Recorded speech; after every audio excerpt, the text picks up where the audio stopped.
Hare Krishna, Shri Chaitanya Charitamrit, Madhya Lila, Chapter 23, Text 105.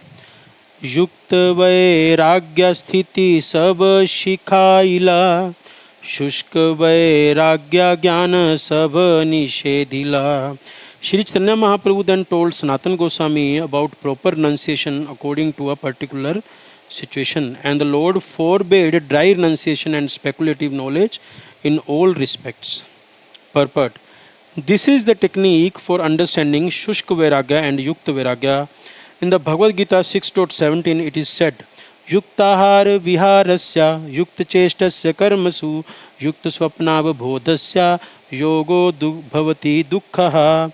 He who is temperate in his habits of eating, sleeping, recreation and work can mitigate all material pains by practicing the yoga system. To broadcast the cult of Krishna consciousness, one has to learn the possibility of renunciation in terms of country, time, and candidate. A candidate for Krishna consciousness in the Western countries should be taught about the renunciation of material existence, but one would teach candidates from a country like India in a different way. The teacher Acharya has to consider time, candidate, and country. He must avoid the principle of Niyamagraha. That is, he should not try to perform the impossible. What is possible in one country may not be possible in another. The Acharya's duty is to accept the essence of devotional service. There may be a little change here and there as far as Yukta Vairagya, proper renunciation, is concerned.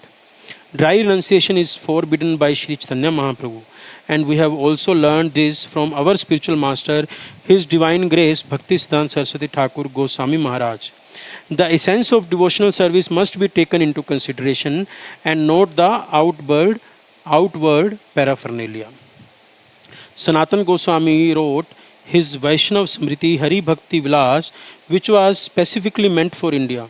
In those days, India was more or less following the principles of Samat Vidhi.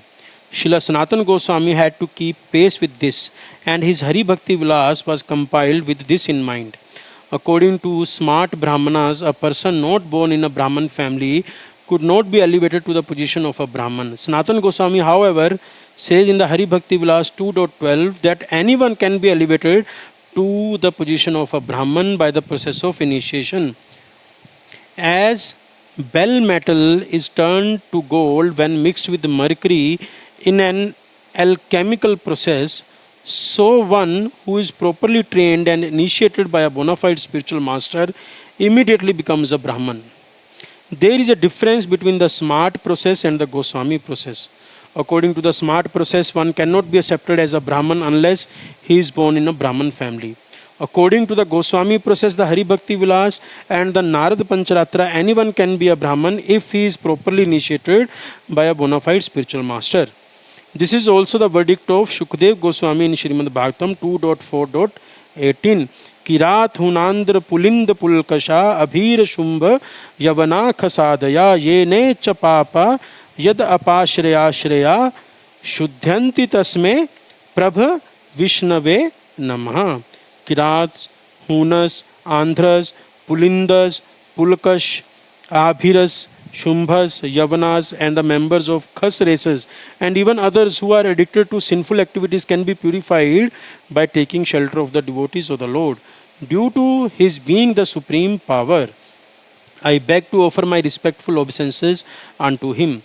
A Vaishnava is immediately purified, provided he follows the rules and regulations of his bona fide spiritual master. It is not necessary that the rules and regulations followed in India be exactly as same those in Europe, America and other Western countries. Simply imitating without effect is called Niyamagraha. Simply imitating without effect is called Niyamagraha. Not following the regulatory principles but instead living extravagantly is also called Niyamagraha.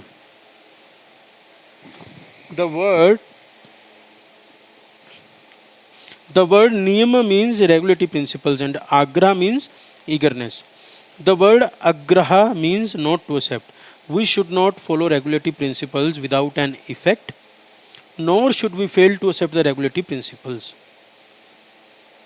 What is required is a special technique according to country, time, and candidate. Without the sanction of the spiritual master, we should not try to imitate. This principle is recommended here. Shushka Vairagya Jnana Sab Nishedila. This is Sri Chaitanya Mahaprabhu's liberal demonstration of the Bhakti cult. This is Sri Chaitanya Mahaprabhu's liberal demonstration of the Bhakti cult. We should not introduce anything whimsically without the sanctions of the bona fide spiritual master. In this connection, Srila Bhaktisiddhanta Saraswati Thakur comments on these points by quoting two verses by Sri Rupa Goswami. Bhakti Rasamrita Sindhu 1.2.255-256 Anasaktasya Vishayan Yatharaham Upayunjata Nirbandha Krishna Sambandhe Yuktam Vairagyam Uchyate Prapanchikataya Buddhya Hari Sambandhi Vastuna Mumukshubhi Parityago Vairagyam Falgu Kathyate.